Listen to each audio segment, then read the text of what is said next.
bibliotecas en el siglo XXI, cuando se habla de los objetivos en 2030, se habla sobre todo de acceso a la información. Y en la mayoría de los casos, acceso a la información se entiende acceso informático, acceso digital. Es evidente que es la manera más fácil y más rápida de tener acceso a la información que todos los días se vierte en un formato digital. Pero creo que no se puede olvidar la importancia del libro, el libro en papel, el libro como objeto. Especialmente en un foro como este de una red de bibliotecas de arte. Creo que si hay un tipo de libro en el que el formato papel sigue teniendo especial vigencia, es el libro de arte. Hay muchas exposiciones históricas que cualquiera que se interese por el estudio del arte tendrá que, si quiere aprender sobre ello, tendrá que consultar un libro en papel. Nunca encontrará esa información digitalizada, y si la encuentra no es lo mismo. Todos tenemos la experiencia, ¿no?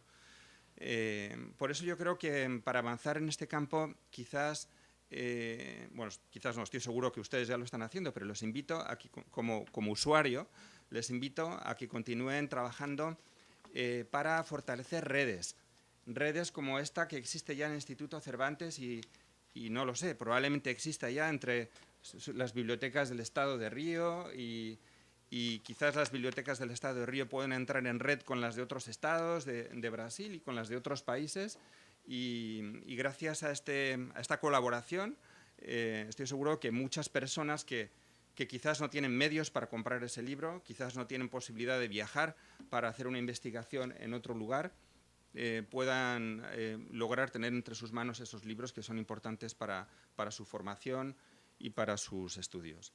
Nada más, les deseo mucho éxito en su trabajo durante estos días y a título personal también quiero decirles que me siento muy emocionado de estar con ustedes hoy aquí, porque es el primer acto en el que intervengo desde que llegué a Río de Janeiro hace apenas 20 días. Muchas gracias. Muito obrigado por suas palavras. Agradecemos a presença e o pronunciamento dos componentes da mesa e os convidamos a ocupar lugar no auditório, por gentileza, para darmos sequência ao 6º Seminário de Informação em Arte. Tá? Um aviso, por questões técnicas, agora teremos a palestra da professora doutora Lena Vânia, e, na sequência, após o intervalo de 15 minutos, teremos a palavra da senhora Glória Pérez Salmeron, presidente da IFLA. Convidamos agora para proferir sua palestra a doutora Lena Vânia Ribeiro Pinheiro, do Instituto Brasileiro de Informação em Ciência e Tecnologia, IBICT. A doutora Lena Vânia continua exercendo atividade de pesquisa e ensino no IBICT e atuando como professora permanente do Programa de Pós-Graduação em Ciências da Informação, no qual exerce essa função há mais de 30 anos. Doutora em Comunicação e Cultura pela Universidade Federal do Rio de Janeiro, UFRJ, mestre em Ciências da Informação pela mesma universidade, em convênio com o IBICT, e especialista em redes de bibliotecas pela USP. Doutora Lena Vânia bacharelou-se em Biblioteconomia pela Universidade Federal do Pará, onde iniciou sua vida acadêmica, como professora de História da Arte do Departamento de Letras e Artes desta universidade. Como pesquisadora, atua nos grupos de pesquisa de comunicação e divulgação científicas e no de teoria, epistemologia e interdisciplinaridade da ciência da informação. Tem uma vasta produção acadêmica, sendo uma referência na área da ciência da informação. Doutora Lena. Obrigada. E eu vou ficar em pé. Não, eu... pode ser. Porque de lá a senhora enxerga aqui, ó. Mas ela vai ficar um pouco. Não, eu fico aqui.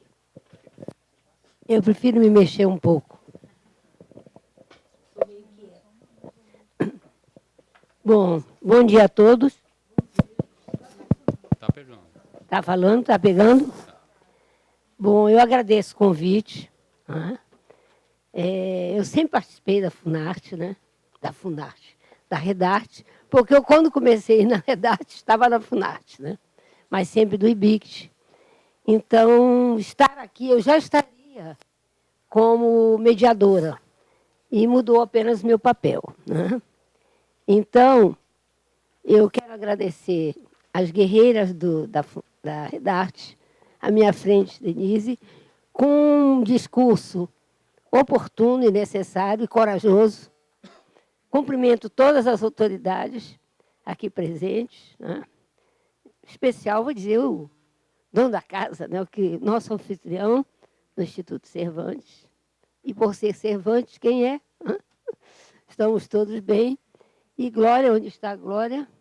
Bom, enfim, que é uma pessoa que tem tido um olhar muito amoroso em relação aos brasileiros. Bom, eu gostaria que voltasse. Pode voltar. Bom, eu sou uma boa aluna, eu sou uma professora, uma boa aluna até hoje. Então, se me der um tema, eu sigo o tema, né? Então, fiquei muito ansiosa. Achei que era um mês antes, né? Enfim. Então, eu vou falar sobre divulgação artística e ações inovadoras para a inclusão social, né? Ali está meu e-mail, para quem quiser se comunicar. Eu sou do IBICT há muitos anos, como foi dito, mas eu fico no Rio de Janeiro, num núcleo do IBICT, que é a Coordenação de Ensino e Pesquisa, Ciência e Tecnologia da Informação, que eu coordeno. Sempre digo que o nome é maior do que eu, enfim. Mas, então, eu procurei seguir todas as orientações, né, da temática deste evento. Pode passar. Bom, a agenda sigo, e especialmente a 2030, o objetivo 4. Né? E eu vou trabalhar um conceito em novo contexto e agenda 2030, inclusão social, né? E a divulgação artística. Né? O objetivo que seria assegurar a educação inclusiva, equitativa, de qualidade e promover oportunidade de aprendizagem ao longo da vida para todos. Eu já orientei uma pessoa que trabalhou com informação em arte para cegos, mas já foi apresentado um dia na Redarte, nós duas, né? Que foi a Verônica Matoso, né? E então eu resolvi inovar, buscar alguma coisa diferente. Pode passar. Então eu vou citar 2 ações bem inovadoras e bem recentes.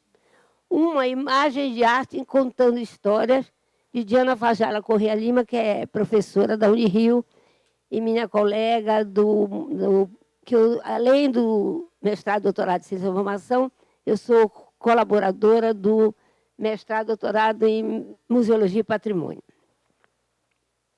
E a outra ação é o Mural Grafite da Ciência, do Centro Brasileiro de Pesquisas Físicas, CBPF, um conceito, eles mesmos se dizem, um conceito inovador de arte e ciência. Estou dando aqui a URL para poderem passar. Bom, qual é o meu objetivo? Eu sempre gosto de dizer, escrever e analisar ações inovadoras de divulgação artística, que é um novo conceito, que foi concebido em equivalência à divulgação científica, que é um conceito mais estabelecido, né? Exemplificado exatamente dessas 2 ações, uma de pesquisa e outra uma ação prática, inclusive, que é do CBPF. E demonstrar a possibilidade de criar novos espaços audiovisuais e múltiplas perspectivas de educação da acessibilidade, inclusive usando a tecnologia.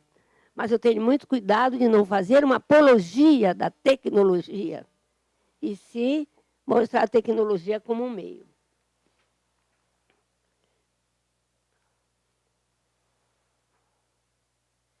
O novo conceito seria divulgação artística. Esse conceito não é comum, não é ainda adotado, mas foi criado por Júlia Nolasco Moraes, me orientanda de mestrado e doutorado, na tese dela, né? E ela intitulou Museu, Informação Artística e Poesia das Coisas, a divulgação artística em museus de arte. O que ela queria estabelecer essas premissas para esse novo conceito, né? E um debate, a partir também do debate sobre divulgação científica, que é um conceito mais estabelecido e que eu trabalho bastante. Eu, inclusive, fui 7 anos coordenadora de um portal do IBICT, que é o Canal Ciência, né? 7 anos eu fui a coordenadora. Era a menina dos meus olhos. Pode passar. Bom, então, aqui nós temos 3 questões. A divulgação científica, a informação em arte e a musealização. Então, é a aplicação do conceito de divulgação científica no processo de musealização de museus de arte, né? E tendo como modelo, é uma coisa até interessante, da própria Diana, que aparecerá aqui em função das narrativas, né? E o foco é muito um foco que está harmonioso com a Agenda 2030, que é educativo, comunicacional e informacional nos museus. Pode passar. E que seria a poesia das coisas, né? São ideias de Cury sobre o processo de musealização. É muito menos relacionado às coisas e muito mais ao que está nas coisas, o ato de desvelar, que é o processo de musealização faz, na verdade, a essência do ato de musealizar, né? Então, aos profissionais de museus e de bibliotecas também, de bibliotecas de arte, caberia a construção do encontro entre pessoas e a poesia das coisas, né? Pode passar.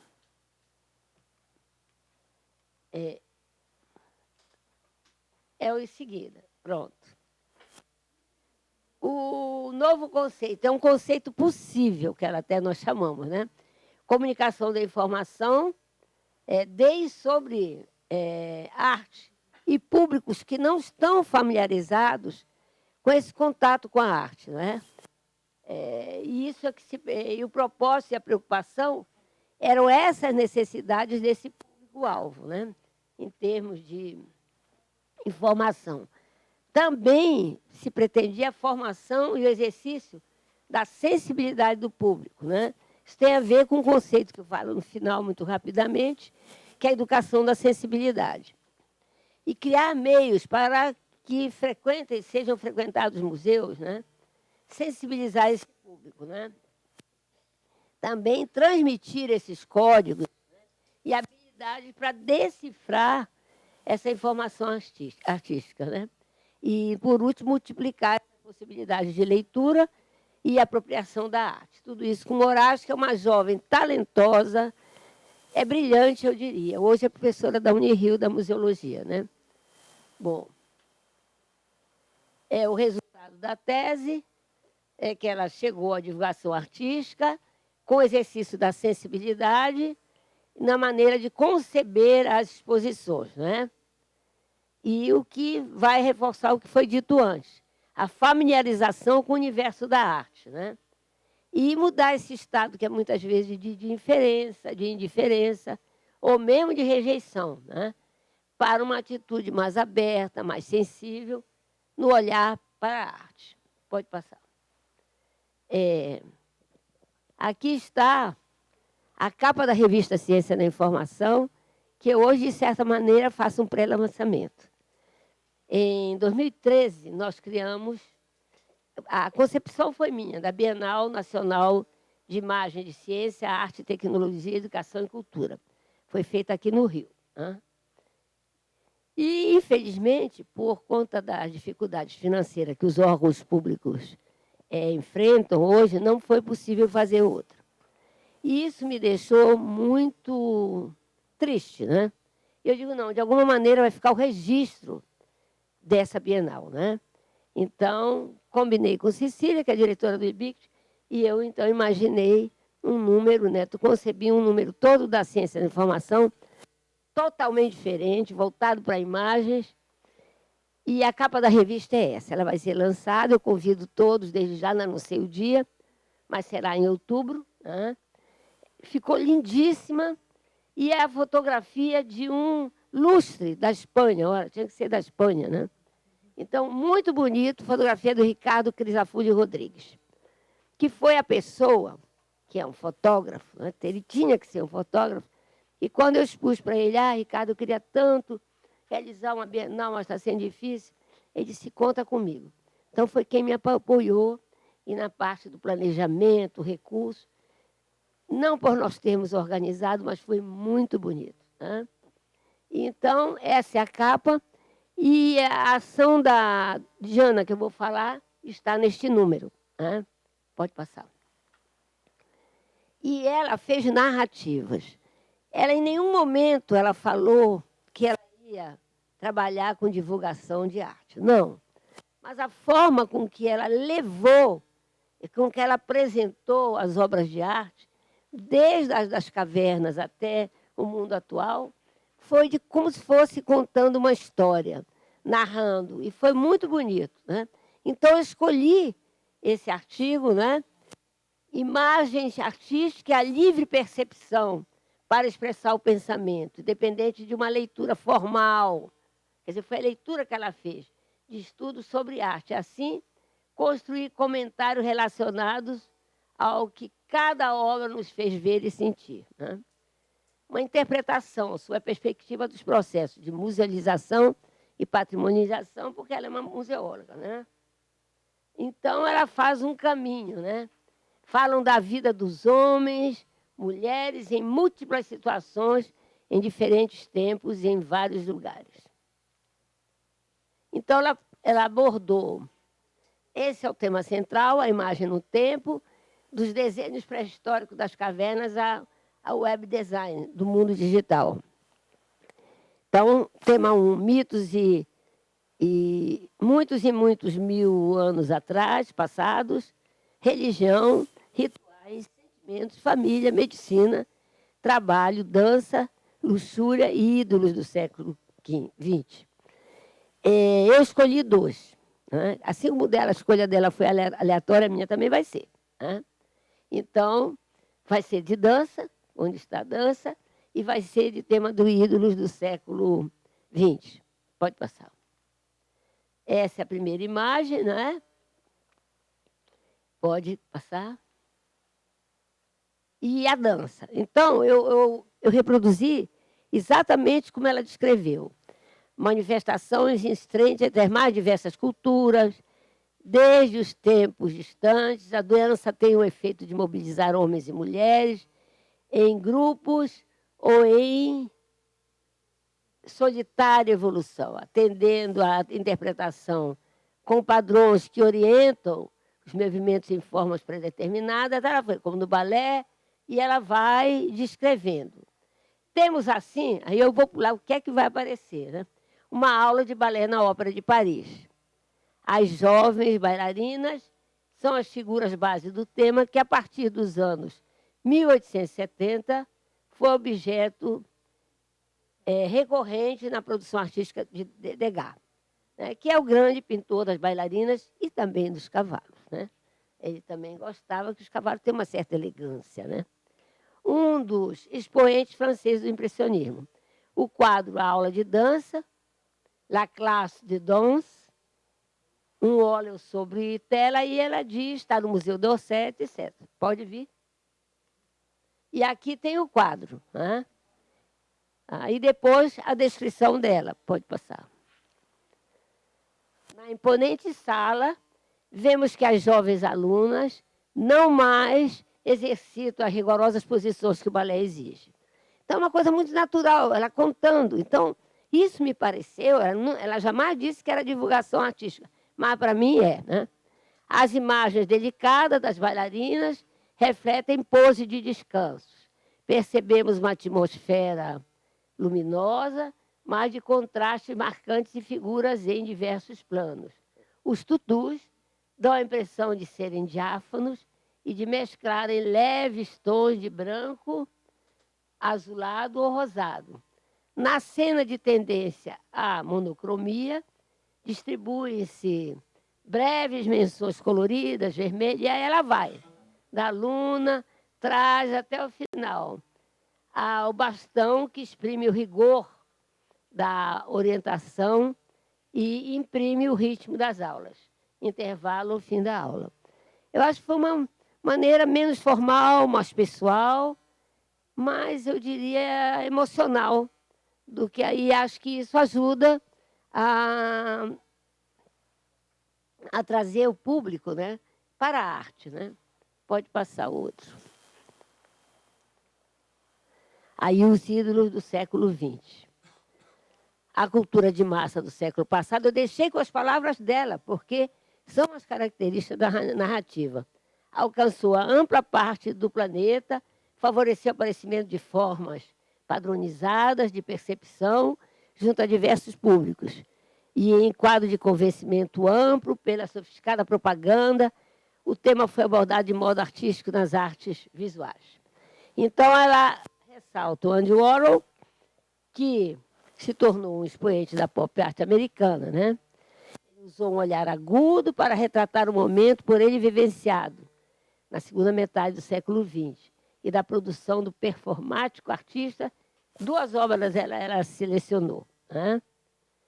E as imagens não só refletem elementos e momentos da vida americana, como também dizem respeito à repercussão obtida por cada caso específico do circuito global da informação.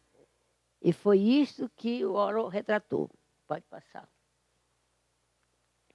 Então, de 2 ídolos do século XX. Alguns de vocês, muito jovens, não eram nascidos. Né? Já temos, por um lado, o autor olhando o plano do mundo pessoal e, ao mesmo tempo, político, que se interliga ao panorama internacional. E, por outro, o plano do entretenimento conhecido pelo mundo do cinema. Quer dizer, um representante político e outro representante de cinema. Uma é a Jacqueline Kennedy, né? E outra é a Marilyn Monroe. Né? Então, ela descreve as dimensões, etc., que isso é necessário. Pode passar. E eis aqui o que ela escolheu. Né? A Jacqueline, no momento, ela vai descrever, iluminou, e já na morte do Kennedy, antes do assassinato, e ela baseou, inclusive, ele baseou, inclusive, em fotografias. Pode passar. As obras foram trabalhadas por Warhol, no caso de Jackie, a partir de fotos de jornais. A que foi base para a obra, Jackie colorida, é do ano de 1963, meses antes do assassinato de John Kennedy. As instituições museológicas... Pode passar. É bonita a descrição que ela faz. Uma mulher jovem, bonita e com ar feliz sorri. O momento radioso e alegre é ilustrado pela expressão nos olhos, pela cor forte que tinge a face e pela boca com batom vermelho vivo e leve sorriso. Tudo compõe a satisfação que Jackie, a primeira-dama dos Estados Unidos, demonstra experimentar aos nossos olhos. Em frente a nós está a imagem elaborada de um símbolo de sucesso da vida americana. Um ambiente familiar, inserido no mundo da política e prestígio internacional. Aí é colorida. Na outra composição, nas fotos dos jornais tomadas no dia da morte do companheiro, antes e depois do assassinato e no enterro, identificamos no seu rosto a intensa transformação da felicidade para a infelicidade, e que se deu em breves segundos. As cenas nos dizem do cotidiano de Jackie e situações opostas, que não se narram por meio do colorido radioso, ora pela vida, via dos tons pesados, acinzentados e pretos, e captam para nós o sentimento íntimo de cada momento eternizado pelo foco instantâneo de uma câmera fotográfica. Forçada por olhar do pintor, e ela termina dizendo: uma tragédia emerge pela mídia representando a dimensão da tragédia pessoal e política. Não é possível esquecer o episódio. Pode seguir. Pode passar o próximo. Marilyn Monroe. Isso foi um pouco antes do suicídio. Pode passar. Ela descreve que são serigrafias e ex-Marilyn, né, com as 10 serigrafias. Né? Pode passar.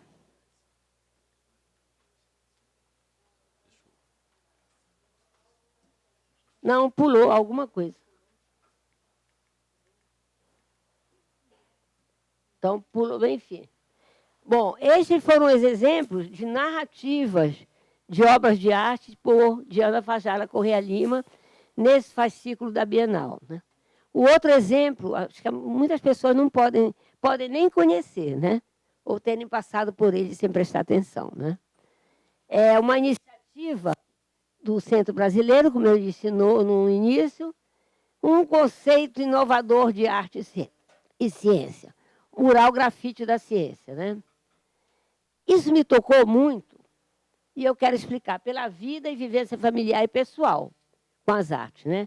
Mãe que tinha curso completo de piano, pai que tocava violino, enfim.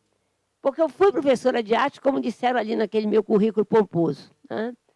E sou estudiosa de epistemologia e interdisciplinaridade. E vejo as áreas, né, percorrendo, né? E algo foi muito caro para mim. Tem a ver, Ana Lígia, com o convite que vocês me fizeram. Um discurso de Snow, em Cambridge, em 59, há bastante tempo, mais de 50 anos, né? Que ele falava das duas culturas, da distância que existia entre os cientistas, a ciência e as humanidades, só que não chama nem de ciências humanas, né? Uma incompreensão entre ambos, né? E por isso mesmo uma distância, né? Desses saberes da ciência. Mas nós que somos, eu brinco sempre com um diretor do CPPF, inquilinos do Centro Brasileiro de Pesquisas Físicas, só há 3 anos ou 4 atrás tivemos um contato acadêmico mais forte, né? E eu devo isso ao grande físico José Abdala Elael Neto, que orientou 2 teses comigo.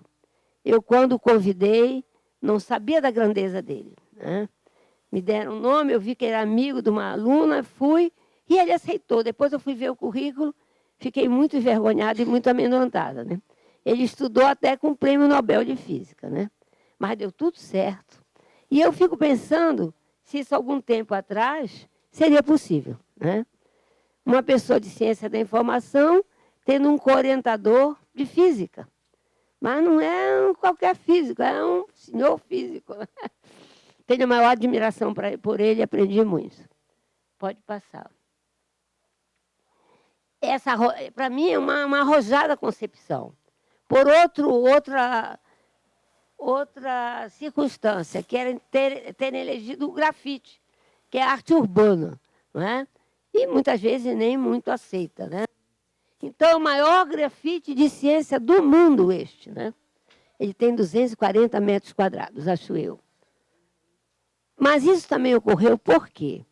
Porque o CPPF tem uma experiência em divulgação científica, né? Uma certa tradição, e isso aproxima muito. Da mesma maneira que outras pessoas podem chegar à arte por essas trajetórias anteriores que adubam, né? Ou fertilizam o terreno, né? Tanto que eles receberam o Prêmio Zé Reis de 2006 de divulgação científica. Pode passar. O diretor do CPPF atual, que isso foi em junho, Ronald Scheller, essa iniciativa veio em um momento do cenário brasileiro de discussão do papel da ciência, tecnologia e inovação para o futuro de nosso país. Cada vez mais, a sociedade que vivemos terá na ciência e tecnologia uma relevância sem precedentes, né? Então, isso é o diretor atual, né? E o idealizador foi o vice-diretor, Márcio Poste de Albuquerque, né?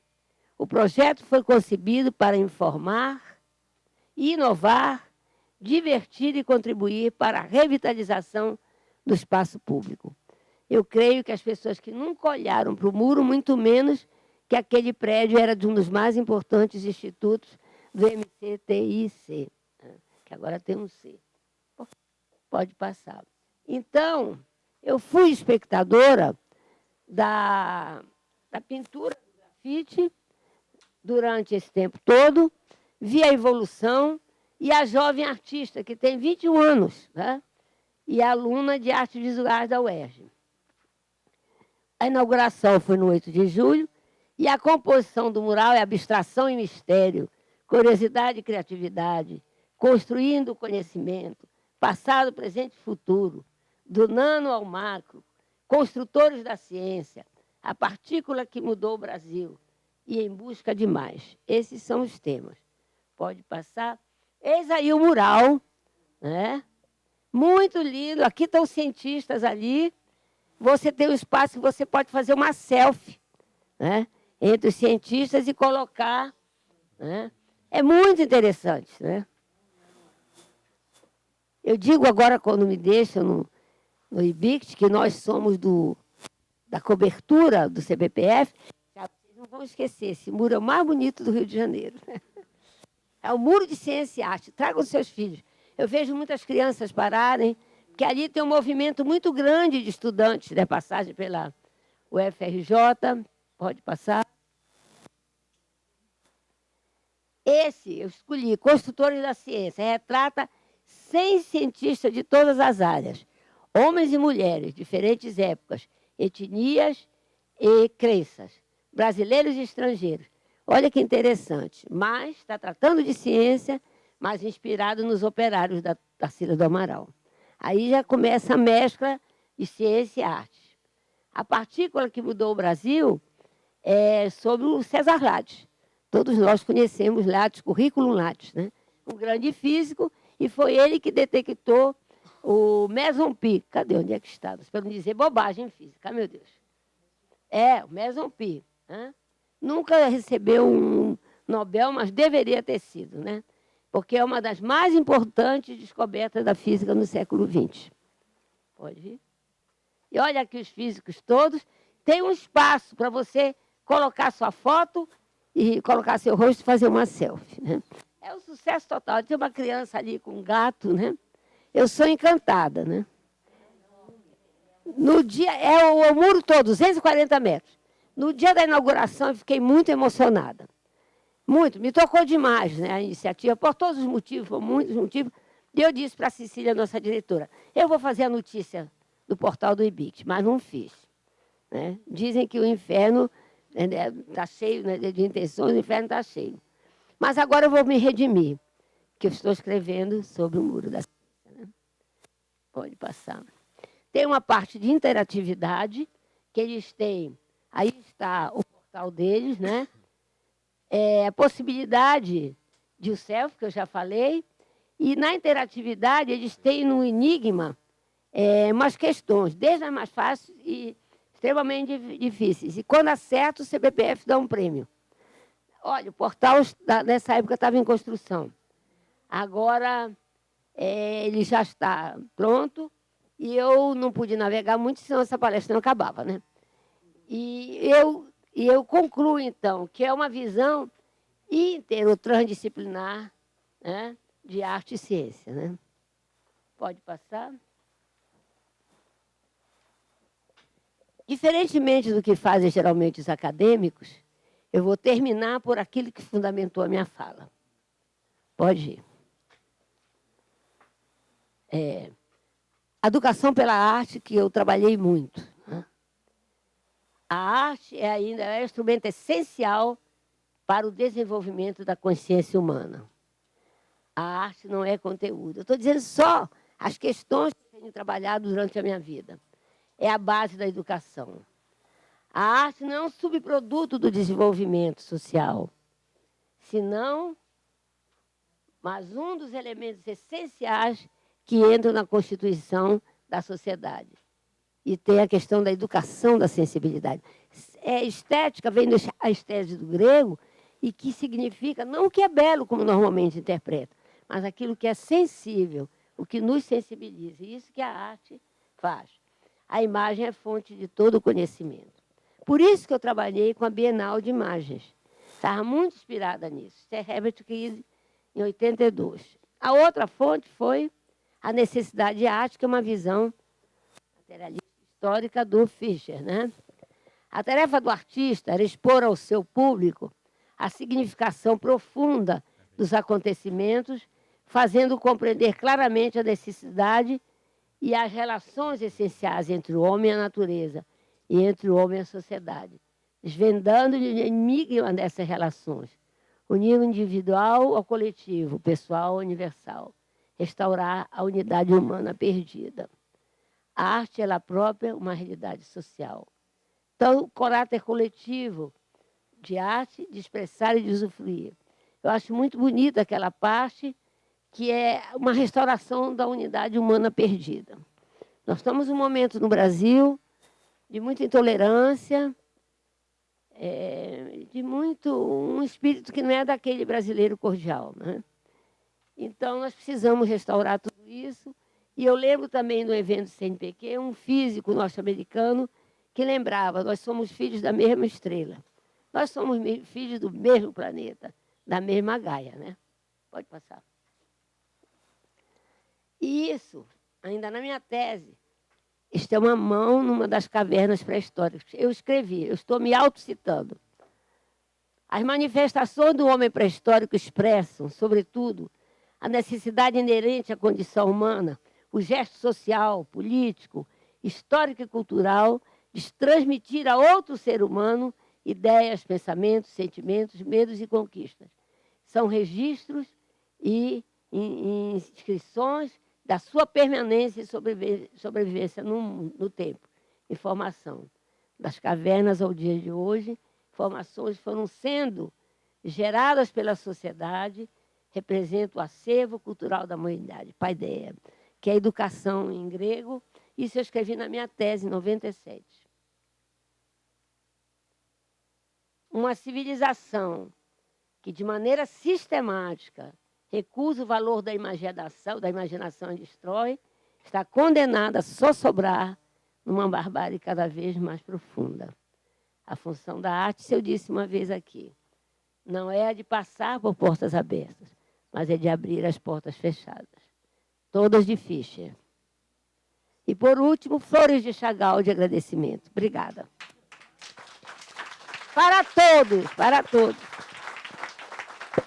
Agradecemos à doutora Lena Vânia Ribeiro Pinheiro por generosamente compartilhar mais uma vez esse conhecimento com o evento da Redarte RJ. Obrigado. Um aviso, tem um Sandero prata ali na porta, estacionado, placa LQ29306. Estão pedindo para retirar do local, tá bom?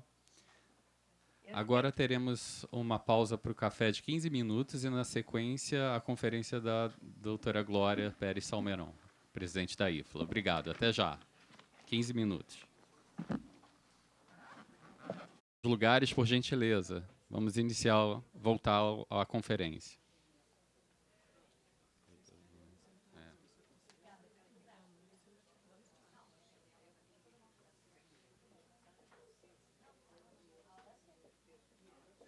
Tem que ler o currículo dela enorme ainda aqui.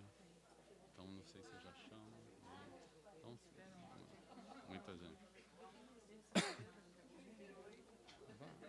Eu estava aqui porque eu sentava, né? Mas eu vou passar aqui. Ela pediu, então eu vou ter que ficar aqui mesmo.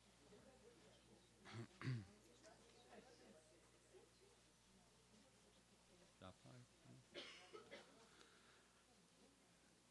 Dando sequência, para a conferência, temos a honra de convidar a senhora Glória Pérez Salmeron, presidente da IFLA, Federação Internacional das Associações Bibliotecárias e Bibliotecas, com sede em Haia, Países Baixos. A presidente da Federação Internacional de Associações Bibliotecárias e Bibliotecas, IFLA 2017-2019, e conselheira do Instituto Brasileiro de Informação em Ciência e Tecnologia, IBICT, foi presidente da Federação Espanhola de Sociedades de Arquivologia